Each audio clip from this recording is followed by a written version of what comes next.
Well, I like to say all of the time, I have two jobs, two two full-time jobs. I serve as Director of Public and Media Relations for the Design Group, which is Arkansas's only full-service multicultural agency, communications agency in the state of Arkansas. And then I also serve the residents of Little Rock as the Communications Director and Spokesman in the office of Mayor Frank Scott Jr. I wear a lot of hats all of the time.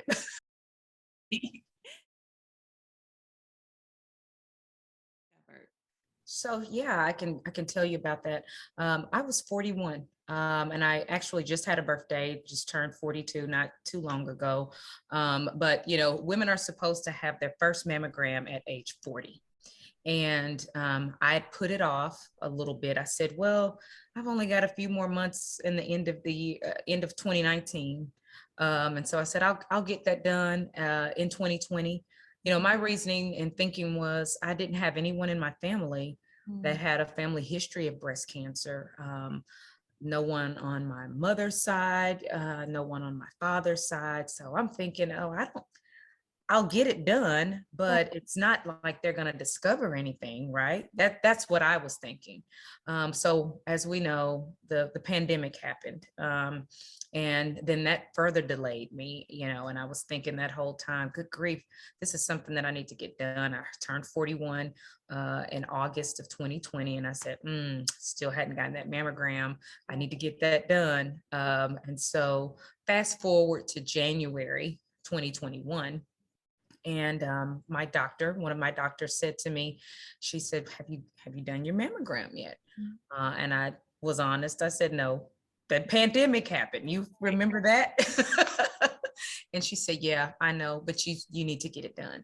And then later, probably about a week or two later, I was having a conversation with one of my dear friends, and she talked to me about it, her experience with it, and explained everything that had happened with her. And I said, okay, I need to go ahead and make the appointment. So I did.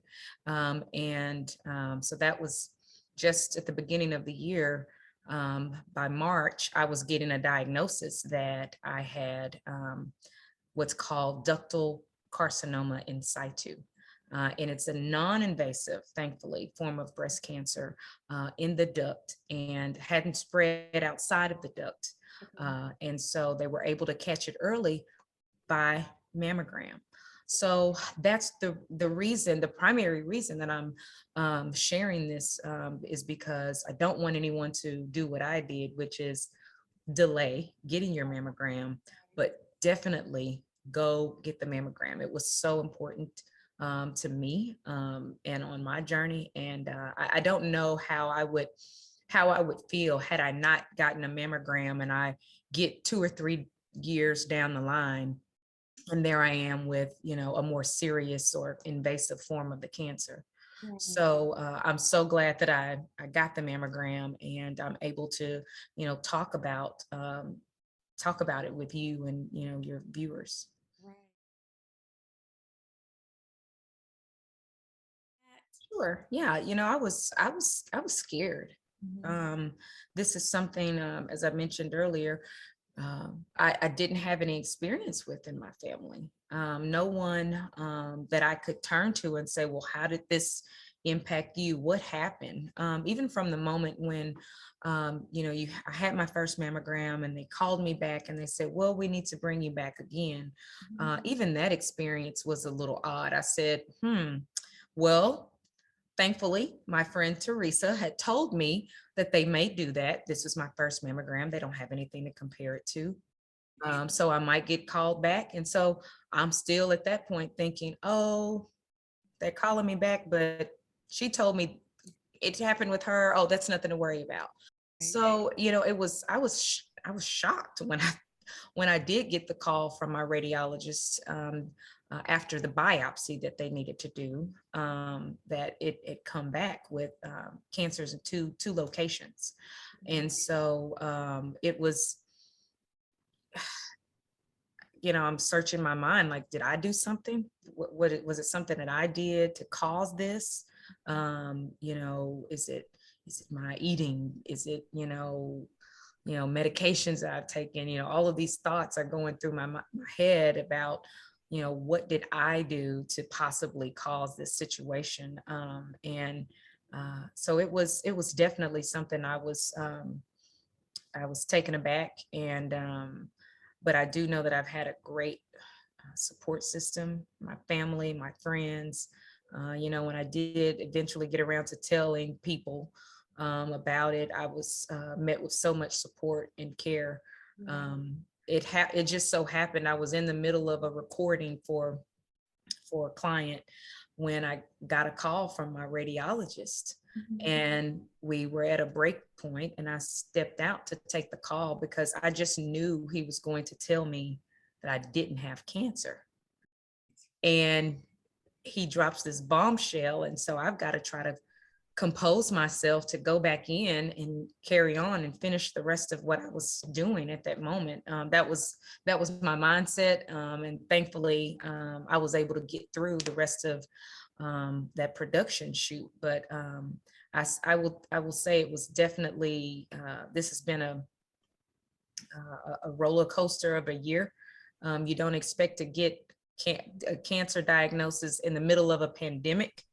And so having this added burden, if you will, while we're already going through something so tremendous and stressful, it's been a difficult haul. But I will say I'm so blessed to have the support of my family and friends.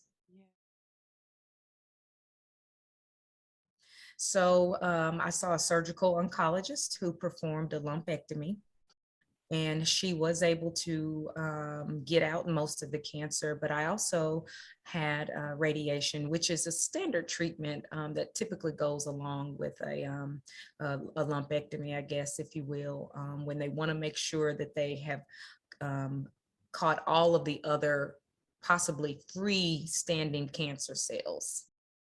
And I'm also on a 5-year course of an oral medication. My particular cancer is something called hormone receptor positive. So a previous medication that I was on, I did have to come off of that medication. And then also they give these cancers particular grades, if you will. So the higher the number, the more aggressive the cancer. It goes from 1 to 3, and I was at a nuclear grade 3. For that reason, my medical oncologist prescribed that 5-year oral medication to help lower the risk of the cancer reoccurring. Oh man, I don't know how I would make it without the people in my life. I'll go back to the moment when I got the call from the radiologist that I was diagnosed with breast cancer. And, I got off of the phone with him, and I stood back for a few minutes where I had taken the call, and I tried to compose myself. And I went back inside, and two of my colleagues I also call them my dear friends, they could tell that something was, not quite right. I thought that I had done a really good job of putting on a poker face when I went back into that room, but they saw it and they said, everything okay? They saw that it was not okay.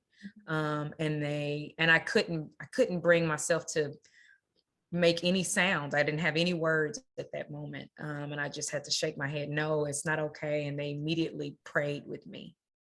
And that really helped me to be able to finish the rest of what we had assigned to us on that day at that moment in time. And so the support of those colleagues, dear friends, my husband, Myron, who has also had his tremendous health challenge this year, but he has been right there with me, my church family.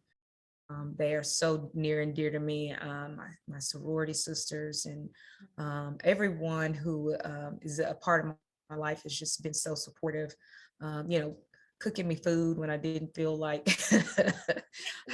doing that, or having the energy from, those radiation treatments. And just, it's so important that even in the midst of something as crazy as we're experiencing with this pandemic, staying connected with each other. And that has, in a in a moment where we've done everything we can to disconnect, to try to keep ourselves safe, I really needed those people to connect with me and be here with me. And so they did. And I have a great support system. Oh yeah. Oh yeah, I did. I questioned why me. I think I'm a pretty healthy person. And have done the things that I thought I needed to do. It's still, a question in my mind, how did this happen? Right, right, Yeah, I definitely did, especially when I got the diagnosis. I'm like, this is not what I need right now in my life. Trying to make sure that I can do what I need to do for my family. My daughter was in a period of transition, preparing to graduate from college. So, there's so many things that come along with that. It, you know, Things just turned upside down in terms of how at the design group we needed to service our clients, mhm, and then at the same time having to deal with making sure that I'm meeting my expectations of the mayor and the mayor's office. And right, so it was a lot. I said, goodness, this is not what I need right now. I do not need something else to have to deal with. I was right, upset, but I do ultimately, I found support I'm a Christian, mhm, and the only thing I could do was turn to God and say, Lord, you are the only one who can help get me through this. And I cannot do anything else but rely on you. And so that's what got me through. It's getting me through now. Because there are some days with the medication that I'm taking, I may experience something that, throws me off. And, I have to take a little bit of a pause and manage that. But it's nothing but grace that absolutely. has been able to get me to where I am.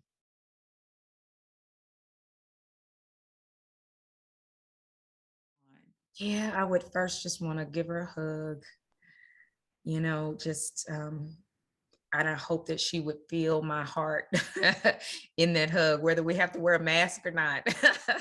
But I would hope that she would feel my heart, and knowing that I understand where she is, and the questions and thoughts that she has about what is going to happen. Because at the end of the day, we don't know what could happen. Right, Um, I 5 years from now, they could say, well, we found something else.